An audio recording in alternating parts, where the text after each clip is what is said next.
Hey there, this is Ari. Welcome back to the Energy Blueprint podcast. Before we get into today's episode, I have an incredibly important announcement that I am so excited to tell you guys about. Okay, so first of all, you already know about Energenesis. I am sure at this point you've heard me talk about it. This is the most cutting edge mitochondrial enhancement supplement, really energy supplement on the market. This is about long-term energy. It's about real energy. It's about building up genuine cellular energy in your body, building up your own body's capacity to produce energy at the cellular level. Okay, that's what this is about. Hopefully you're already taking it. It's amazing. If you're not already taking it, get on it. I have now added an additional supplement to the product line, and it is called Ultra Brain, and it is amazing.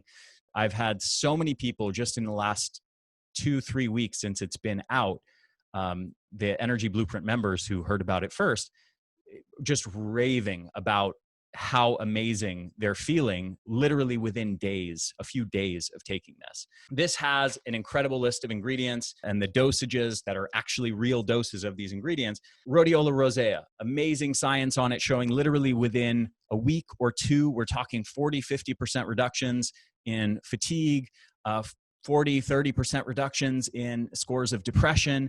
Lion's mane mushroom, 30-40% reductions in depression and anxiety. There's research to back that up.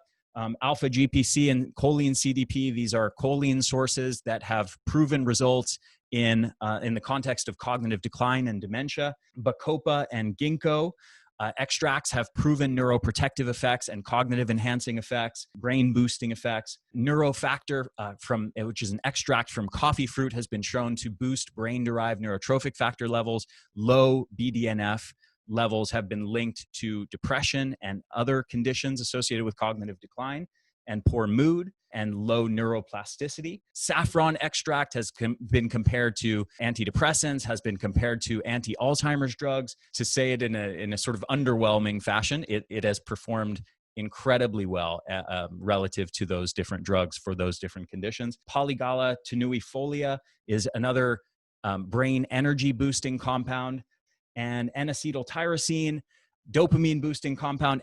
And zogenol pine bark extract is a patented pine bark extract that has specifically been shown to enhance cognitive function. And magnesium taurate, which is the most highly bioavailable form of magnesium for the brain. This is honestly just an incredible supplement. Let me read you just a couple of the testimonials that I've gotten from people in just the last few days. Like I said, I've been blown away by the feedback I've been getting. This one's from Jason. He said, I've tried a number of nootropics, including Qualia, and Ultra Brain is the best I have ever tried. I've only used it for 2 days, but looking forward to trialing it over a longer period of time. Here's one from Maureen. She said, I started mine 4 days ago, and I can tell a difference in my energy levels already with just 4 capsules, which, by the way, is less than half the dose. Here's one from Christina, just a few days after starting. She's asking me, Ari, will Ultra Brain be in stock for at least a few months? I don't want to hoard, but I also don't want to run out, ever.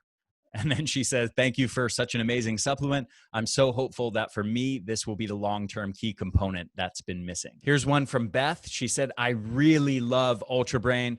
I've only been taking it for a little more than a week, and yet I began noticing lessened depression, less anxiety, and remembering more already.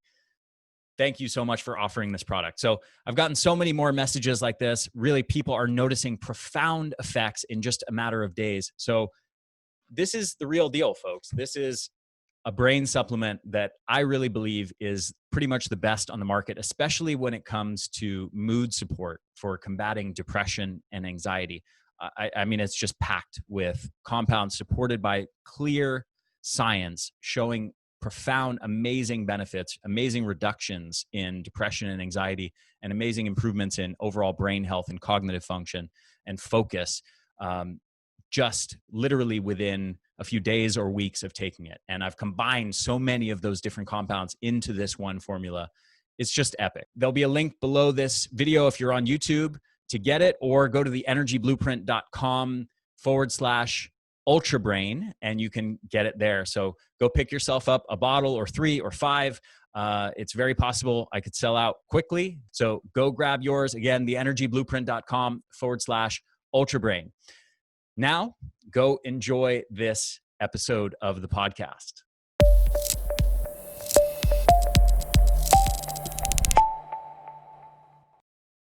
Hey there, this is Ari. Welcome back to the Energy Blueprint podcast. In this episode, I am talking with my friend Carol Garner-Houston, who is a brain specialist and has some really amazing and profound and novel insights into how to rewire your brain out of fatigue and stress and anxiety mode. And I think you'll really enjoy this presentation. So welcome, Carol. Thank you so much for having me. I'm looking forward to expanding more about the polyvagal theory and how we use it to gain more energy. It's so exciting using these neuroplastic tools with all kinds of different friends who find their way to us. And surge in energy has just been a theme. So when you invited me, it was perfect timing. So looking forward to sharing more testimonies with you of energy surges with the use of the polyvagal theory. Wonderful. So where do we get started? How do we understand what it means to have, as you call it, a disorganized brain? And how does that relate to fatigue issues? Absolutely. So whenever you think of a disorganized brain, it's going to be one that is stagnant in development or relies on compensatory strategies like pharmaceuticals or alcohol or things outside of ourselves to help keep ourselves together. A disorganized brain has depleted mental energy, motivation, and they could be more in a sedentary lifestyle. I'm going to be explaining further in this talk about why those feelings there, the mental energy, the lack of motivation, the sedentary lifestyle, really can be rooted in our neurological condition. And then I'll teach you how to change that in the positive direction. But it continues on with having hemispheres of the brain that are isolated and they lack the interhemispheric connections. I love the first slide that we showed because it uses some images from the Human Connectome Project, and it has the white fiber nerves that go through the brain, and they all have different colors. Just a beautiful imagery of the connectedness that is required between both sides of the brain. And with a disorganized one, you have some isolation in one, not a lot of communication between both, or you may have one area that's extremely advanced and developing, and then you have severe other areas that are very much so lacking. So it's disorganized. With that, you're going to lack having access to the higher cognitive centers where the motivation, the creativity is, all of that that's going to get you up and going to want to expand on the energy that you have or want to have. A disorganized brain finds it very difficult to filter out distracting information like attention deficit. A disorganized brain is also very negative OCD loops. They're very rigid in their thinking, only want one way. They're trying to control all of the input and all of the factors that make up their day. And so it just gets more rigid and they get stuck in these loops. A decline in function is surely a sign of a disorganized brain, as well as sensory processing issues, sensitivities to sound, touch, taste, things that are, or a regulation level that's too high or a regulation level that's too low. All of those are our disorganized brain. Mm-hmm. Excellent. So how does it specifically, what would you say are the key aspects of, a lot of the things that you just mentioned, but how do they specifically relate to energy levels and fatigue? Yes. Well, how we do that is let's go further. Let's look into the next slide as I begin to get deep into the neurology that supports the energy. I begin with a traditional view of the nervous system. I love this image. It has it very clear, a nice chart here. We've got the parasympathetic nervous system. That's considered that rest and digest response. And then, of course, we have the sympathetic nervous system, and that's that fight or flight. Most people know this one really well. A lot of us are living perpetually in this state. So these areas here, it gives you a nice list. You can see very clearly the connections from the brain to the specific parts of the body. And depending upon which system you're in, is this physiological response. So I love a chart like this. I learned a chart like this when I was in college, but it is very much so a traditional view because it primarily only looks at it through two systems: parasympathetic, sympathetic, and it automatically happens, and we have no control over what is happening, no conscious awareness, and there is no emphasis that there is a sensory and motor pathway that communicates from the internal organs back up to the brain. So to understand better why we are so successful in accessing our energy really has to do as we dive deeper into the polyvagal view of the nervous system. And that's this next image. According to the polyvagal theory of Dr. Stephen Porges, the autonomic nervous system is a neurological architecture for the brain-body connection.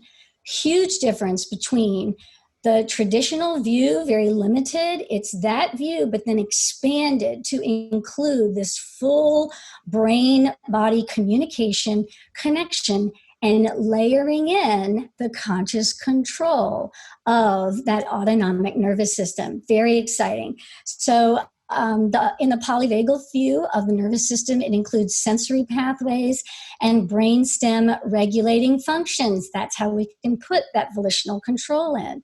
So when the ventral vagal, that's one aspect of it, and we'll dive deeper in the next slide, but when one branch of the vagus nerve and your social engagement system are functioning optimally, the autonomic nervous system supports health, growth, and restoration. And it is those three things that allow you to access your energy in a much different way than some people have been able to think about it up till now. And it's the system's ability to modulate in and out of the various states with conscious control. That's the difference between conventional autonomic nervous system and the polyvagal view. So let's get a little bit deeper. So let me, maybe you're about to get this, maybe I'm interrupting, but I just want to clarify this for people. So many people are used to thinking of the autonomic nervous system as sympathetic and parasympathetic, just it's either fight or flight, stress reaction, or rest and digest, relaxation. How does Stephen Porges's view and polyvagal theory differ from that? And I know you just kind of, you're mentioning specific aspects of this, but if you were to summarize succinctly, how does the polyvagal theory differ from just it's rest or digest versus fight or flight? Because of the poly part of the polyvagal is many or several. So the branch has several connections. And with that architecture plan, not only does it connect into certain parts that allow for that volitional control, it has the ability to modulate and read. The branches can come in and out of strength, and the one can be brought in to soothe the other one. And specifically, when we get into the specific parts of the branch, it becomes very clear, your question. So, for example, understanding the branches of the nerve allows an accelerated understanding that we are neurologically wired to be able to move out of energy draining states and into restorative body function. How do we do this? So first, let's look at a branch of the vagus nerve, the ventral vagal. Now, I love this one. This is the safety zone. It's safety by inhibiting the heart rate, and it supports calmness. The ventral vagal softens and immobilizing response of some other branches. So it's looking at softening the branches, the sympathetic branch of the vagus nerve that we know well when we are in danger or perceive that we are in danger. The body starts to recruit resources so it can mobilize, so it can fight against the danger. That's an evolutionary response. So it's very strong and it can come over us. But the difference is that polyvagal is this ventral vagal can come in and put the brakes and start soothing that sympathetic response. That ventral vagal, you can choose to get into that state by slowing your heart rate down with activities that do that, like yoga and singing, all of these, and snuggling with someone, a co-regulator, someone who you can pair with on a neurological level to help you feel better and soothing to you. So it's quite fascinating because that dorsal vagal branch, right? The dorsal vagal branch that goes to mainly the organs below the diaphragm, that's invoked when there is a threat to life. Very, very serious, very important aspect of the vagus nerve, the immobilization. It's an evolutionary defense. And Ari, it's been amazing servicing some of the adults that have found their way to us from that original podcast. And many of them are women, and many of them are finding their way to us to see if we could help them heal their trauma, and specific sexual trauma. And I bring it up here with the dorsal vagal branch because it is such an amazing process that when you understand the science behind what's happening to you physiologically, when your life is being threatened, you are under threat, the immobilization factor can be pulled in and you freeze. It's that feeling where you go to scream, but you can't. And your mind is racing and you're yelling in your mind and you want to fight back, but you can't move your arms.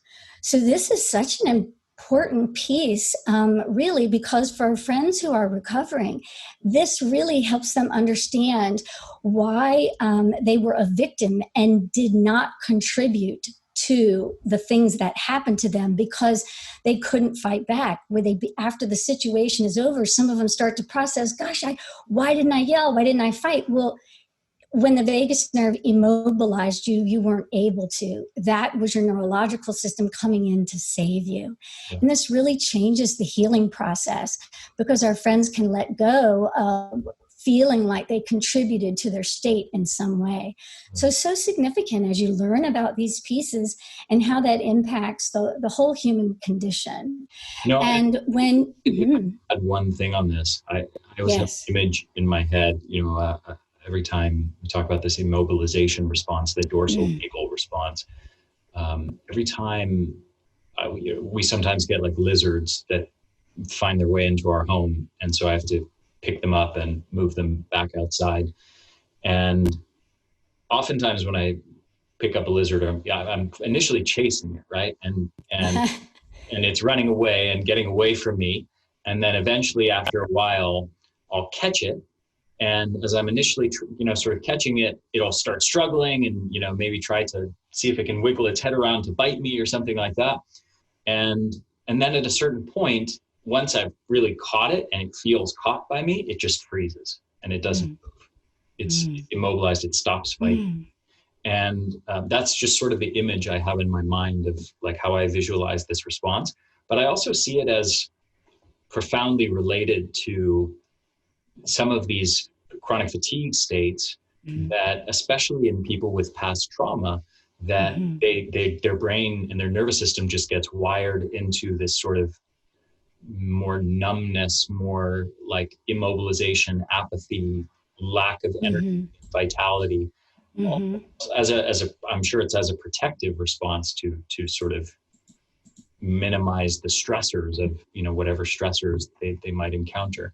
But you correct me if I'm wrong there in my interpretation of things, but that's just how I kind of visualize things.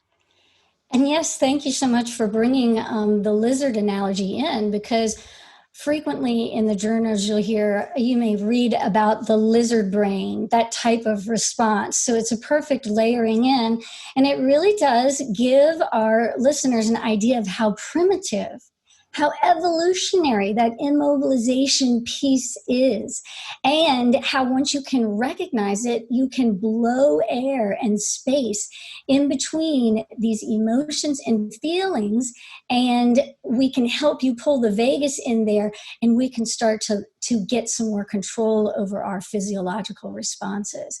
So it's a wonderful fit. Mm-hmm. Great. So where do we go from here? How do we further understand polyvagal theory and how it relates to energy levels? Well, I'd like to go into another aspect of polyvagal theory, and I'm pulling up a lovely image here. As well, it's a picture of myself and Dr. Porges and my business partner and sister, and we are in a picture together in an embrace. And we're going to go through this picture, and I'm going to teach you about Dr. Porges's term, neuroception of safety and co-regulation. So this will help us understand how to get more energy because the neurological system is set up to do these specific things, and it'll help you get more energy. So here, the neuroception is a process by which the brain evaluates cues in its environment and cues from other, whether or not the situation is safe, if it's dangerous, or if it's life-threatening. So here in this beautiful picture, you can see more of a ventral vagal response is in balance with our social engagement system. It's evident in the embracing touch that he has on either side of us. You can see dynamic facial expressions here in those pictures. You can see the crinkles around my eyes. You can see some engagement in Dr. Porges's forehead. And you can see that Laura is connecting very well with the person who's taking their picture. All of this requires neurological energy to do so. But we're in a nice, wonderful state. We're co-regulating with each other. My neurological system is matching theirs.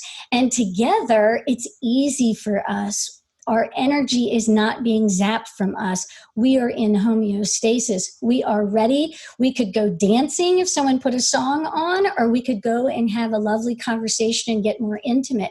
We have a beautiful homeostasis of existence. It's a fun picture to show what that actually looks like.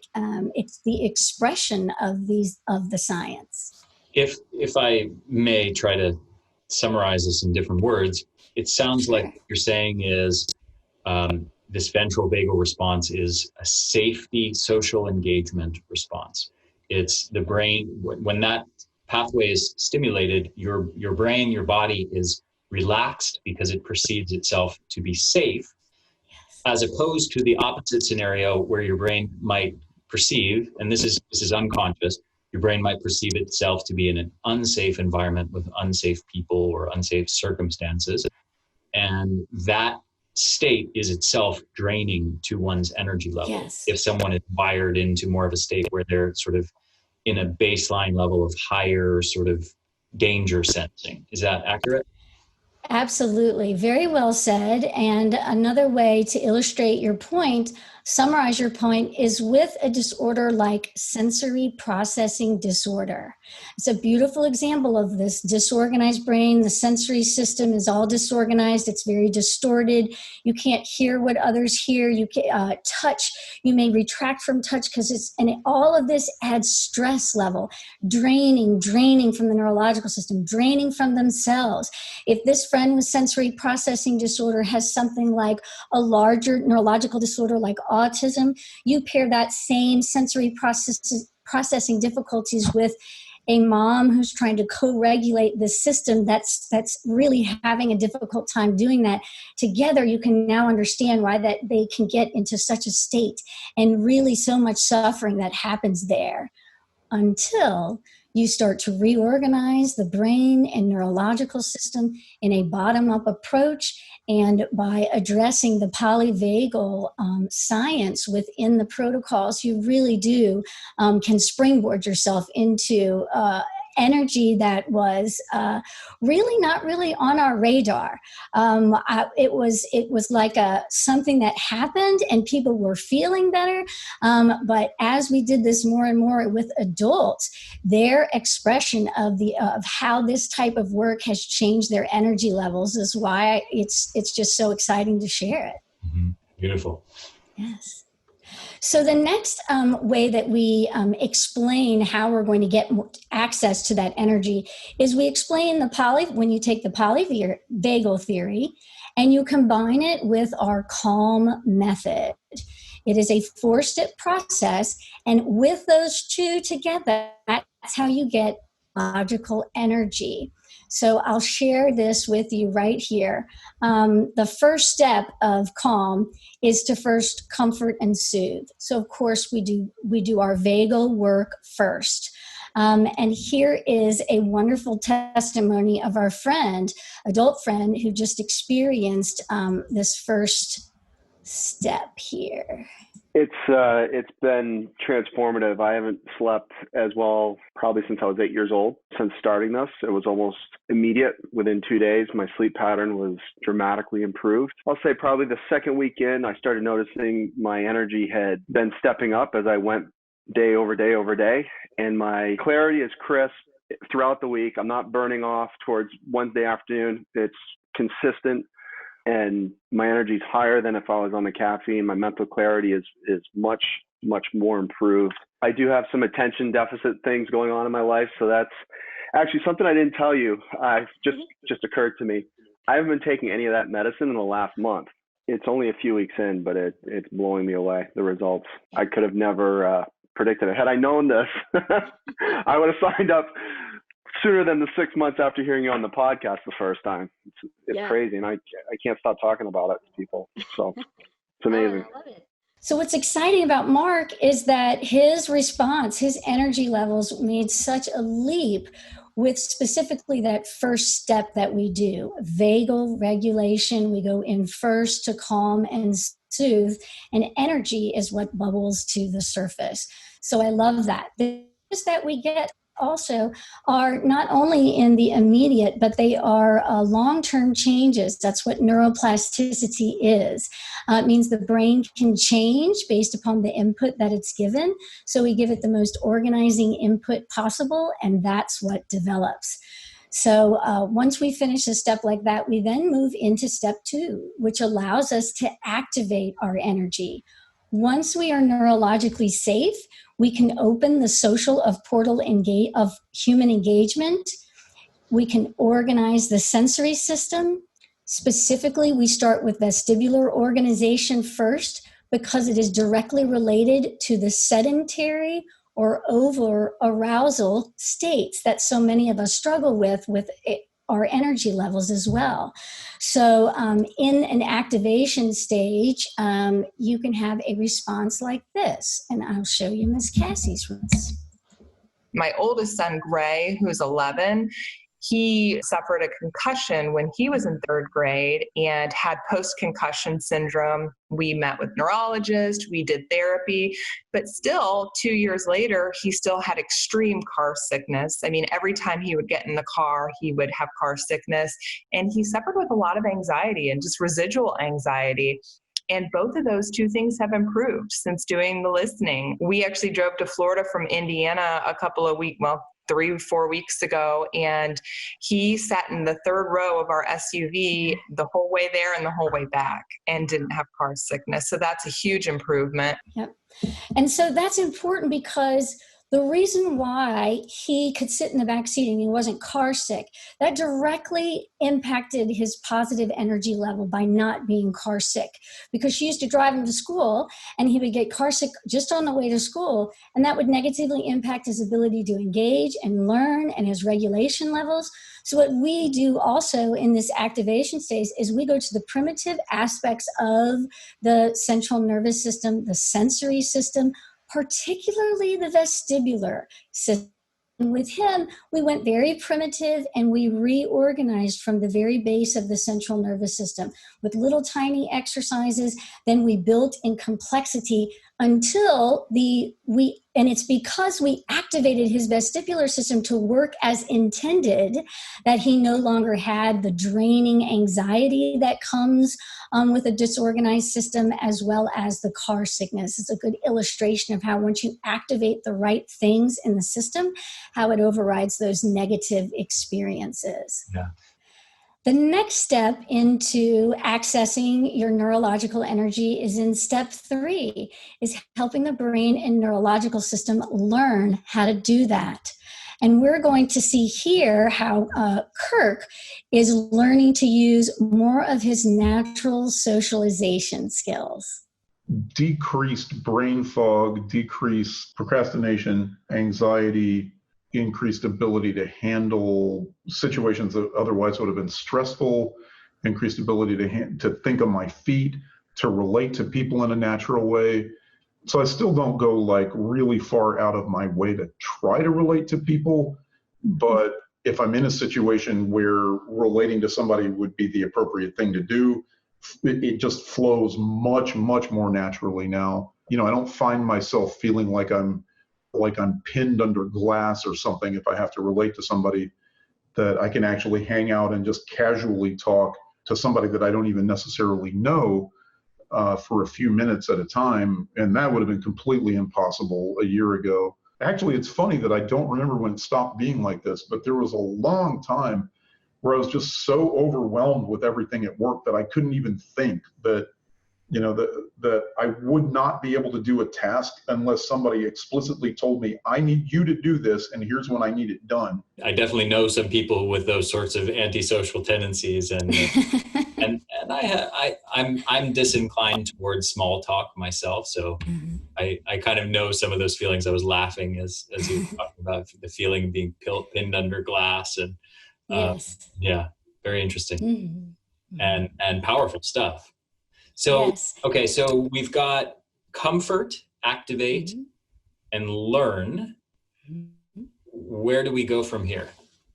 Once the brain learns how to make those connections, now it's about having those experiences again so you can use your skills. And the more you do it, the stronger connections in the brain and the better that you master and build those strong connections.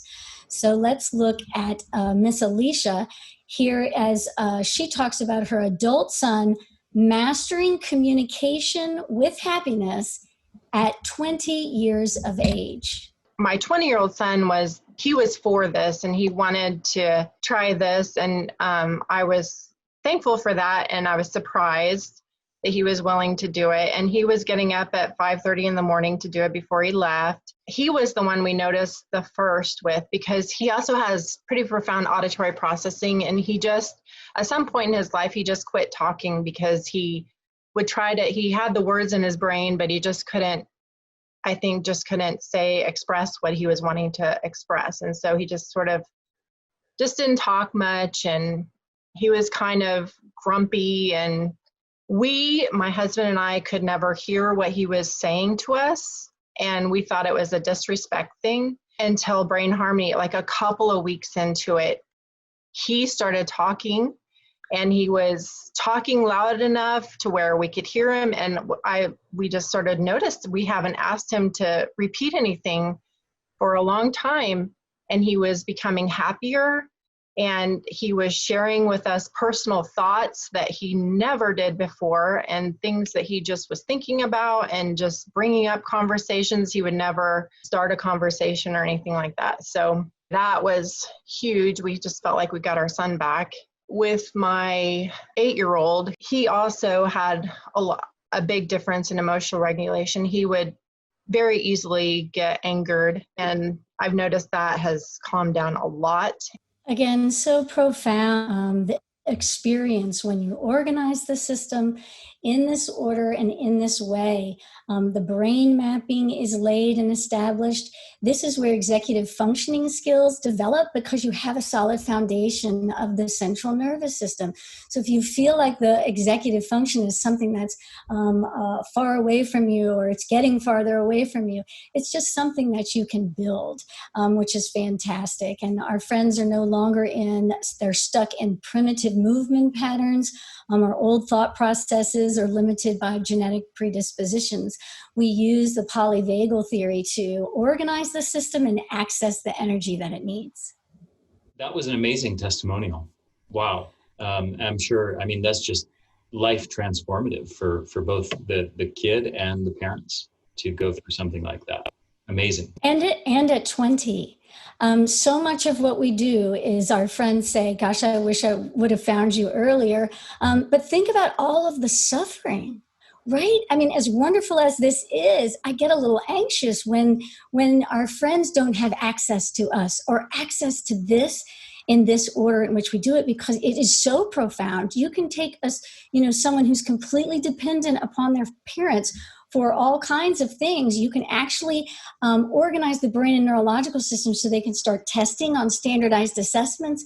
They can go to college or get a higher vocational training. They can have that neurological organization to make some of these changes. So learning about the science of it is really one of the greatest gifts, is because with the gift of the polyvagal is not only to learn all of the aspects of what the science can do, but that we have some volitional control here, and we can tap into doing things and repeating things in a certain way that can bring upon that most robust energy. Gotcha. So I want to recap here, and then I have a couple maybe more specific questions. But the 4 steps are comfort, activate, learn, and master.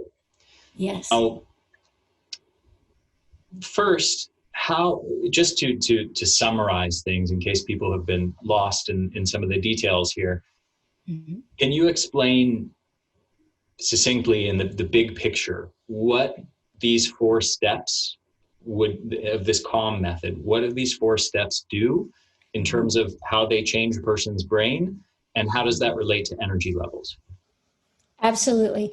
First, we go to the central nervous system, and we're calming and soothing the base, which is the sensory system. In the sensory system, when we walk through these 4 steps, we're going to first calm and soothe.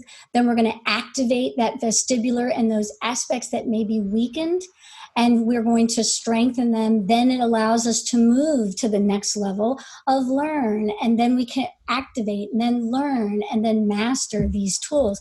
Because you go in that bottom-up approach is what allows for us to access that energy. Neurological organization allows for you to have as much energy as you like, enough energy to fight a bear or a threat, or enough energy to go run 3 miles, or enough energy, like our friend had testified, he was getting up at 5:30 in the morning.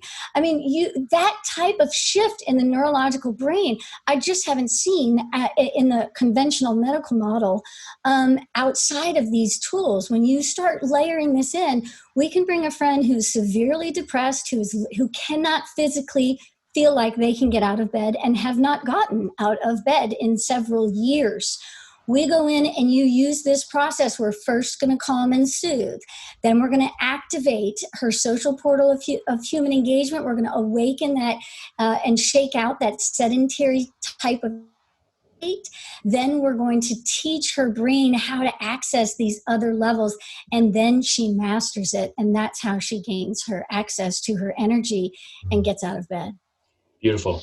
And can you maybe give 2 or 3 examples, and you can do a very brief treatment of these, but 2 or 3 examples of specific things or practices, strategies that you would have people do to accomplish some of these 4 steps of the C.A.L.M method?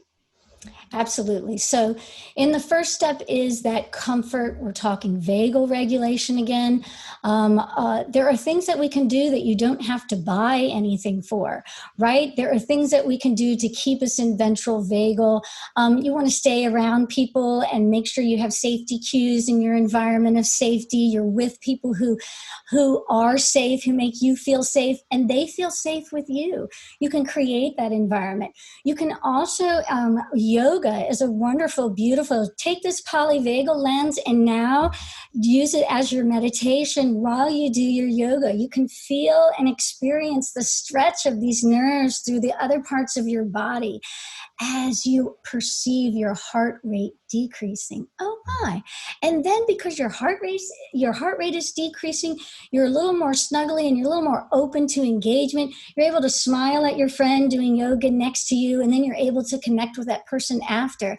These are all very comfort vagal steps. Activate looks more like the vestibular protocol, any bilateral coordination activities for sure. What's the vestibular protocol? I mean, and you don't have to go into the details, but just what does that involve? What kinds of things does the vestibular protocol entail? So the vestibular system is about knowing where you are in space innately without the use of your vision. It's one of the first systems to develop in utero. And so we go there first and specifically. And we're finding the trend in our community is that we have all of these friends, adults and children, with these super weak vestibular systems. They're either sedentary, or they're too hyper, or they get car sick, or they don't, their feet don't leave the ground. They won't jump, or they won't jump on a trampoline. They won't even like jump 2 inches off the ground. It's too disorganizing and too noxious for the system that consciously you may not even be aware of. But what happens is the person just avoids those activities because they are subconsciously noxious. And when you avoid bending over to catch a ball because it makes you dizzy and you want to throw up, then you've missed the opportunity to throw the ball, the trial and error, the learning and the mastery piece. So vestibular is so important. And what we do is we go real primitive on vestibular. We go to very small movements of the head in regards to the semicircular canals inside the inner ear. So it's super chill and easy first. I mean, like literally, the exercise is so easy that you're like, how could that be doing anything? Well, it starts very slow, very safe, and we put it through different motions of the head side to side. We may go all the way back and down and here. Then we might go diagonally down and back up. All of the purposeful movements to start activating the vestibular apparatus inside the inner ear.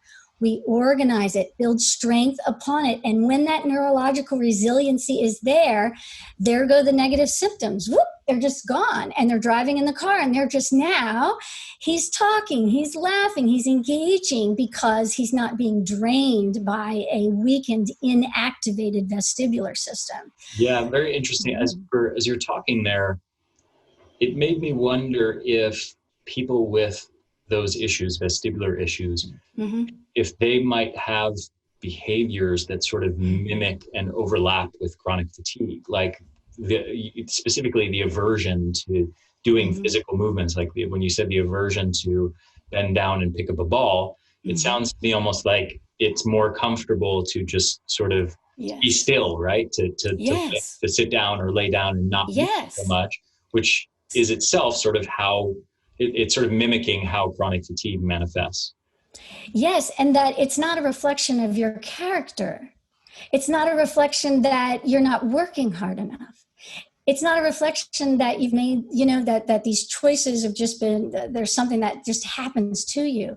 It's really more of a reflection of the state of your neurological system, and we can make it so much stronger and better. And then you can cut all of that cognitive talking where you're beating yourself up. You should get up, you should get up, you should be doing this. Why aren't you doing this? And then at the end of the day, you just hammer yourself again because you just didn't feel like getting up and doing it.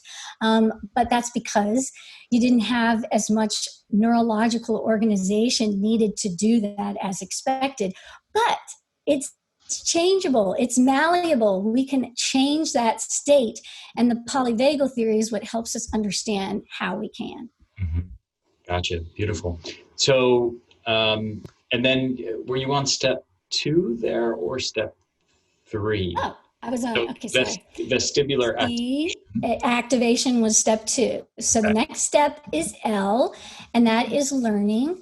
And in the vestibular system, when we're learning, so again, when we activate, we go very primitive, very small movements. But once we've activated it and we said, hey, this is the world in which we live in, it's dynamic, then we start to teach it how to function properly. So we will start increasing and changing the type of input and exercises for that vestibular. We're going to teach it how to function in higher levels. So now you're going to do those same exercises like this, and you're doing your diagonal ones, but now try it with your eyes closed. Well, what difference could that make? Well, when you can do an exercise standing on one foot with your eyes open for 10 seconds. That's what a human should be able to do with an intact vestibular system. Do the same activity standing on one foot and close your eyes and see if you can do 10 seconds the same way. Most of our friends can do the 10 seconds with their eyes open, but if you ask them to close their eyes at 3 seconds, they fall over, they put their foot down. What does that mean? That means that they depend upon their vision to know where they are in space. That weakened vestibular, when you occlude the vision and they fall over, that isolates the state of your vestibular system. So you can do that very easily right now. And from that, though, you can then build some more things. So our activities, we add a layer of learning by doing the same activities with our eyes closed, really strengthening and teaching that vestibular system. This is where you're supposed to be. I know where I am. I know the innate line through the center of my body, and I know right from left without having to put markers on my fingers to tell me what color it is. It's that innate knowledge of knowing that. So that is our learning process. And then the mastery comes by, once you've activated and you've taught the vestibular, now it gets real life experiences and an option to use these new tracks, a new connection, and it's working well, and it's reinforcing to the person does it again and again. And that's where self-confidence comes from. Self-confidence comes from mastering neurological organization.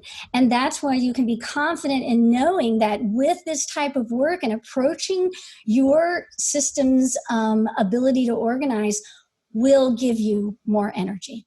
Beautiful. Carol, this has been awesome. Thank you so much.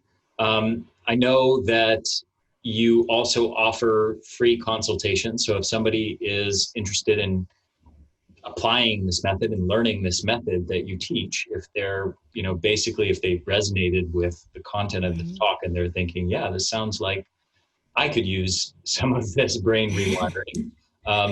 How do they go about doing that, doing a free consultation with you? And by the way, I just want to warn you that you might get a flood of people wanting to do these free consults with you. So are you sure you can handle that? Yes, we love the volume. We love talking to friends. And all you have to do is, we have a link for our consultation, and you can schedule one yourself, or you can just call the 888 number, the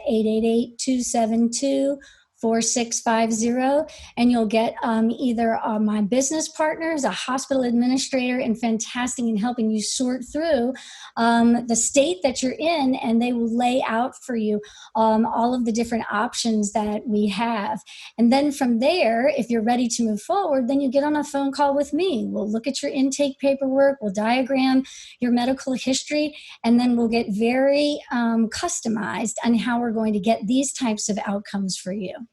Beautiful. And so they can call that phone number, or should we set up a link? Do you have a link that you want to give to people for that? Yes, we have a consultation link, and that will make available to you. And you can just pull up a date and time that works for you, and it'll put it on our schedule, and we'll meet you there. Okay, so for people who want to do a free consult, we're going to set up a link at theenergyblueprint.com/brain harmony. And that will allow you to get the free consult. So theenergyblueprint.com/brain harmony, all one word, brain harmony. So Carol, this has been awesome. Thank you so much. I really appreciate the time, and this is just fascinating stuff. And as I said at the beginning, I know from, now having done this podcast with you about a year ago and having a whole bunch of people work with you who are Energy Blueprint members and actually hearing them. And this is, I think I actually posted at one time, I was curious. I was sort of vetting you, to be honest. I wanted to see what the results were, people who had done the consultations with you and took action and started applying the methods. And I was blown away, honestly, just blown away with how much amazing positive feedback people had. And there was numerous people that had worked with you, and they just raved about it. So, really a pleasure as always. Thank you so much for sharing your wisdom with our audience. And I hope, and I'm sure many, many people will be taking you up on the free consultation. So prepare yourself for a flood of requests. Love it. Thank you so much for helping us to relieve suffering for so many people, because there's options out there. Yeah, absolutely. Thank you, Carol.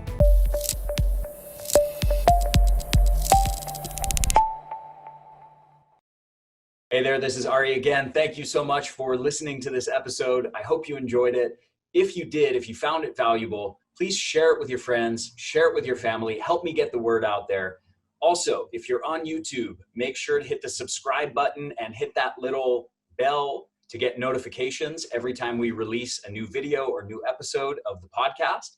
And if you're listening to this, make sure to subscribe to this podcast on iTunes or on your favorite podcast app. Thanks so much for supporting my work at the Energy Blueprint. I hope you enjoyed this episode. I will see you in the next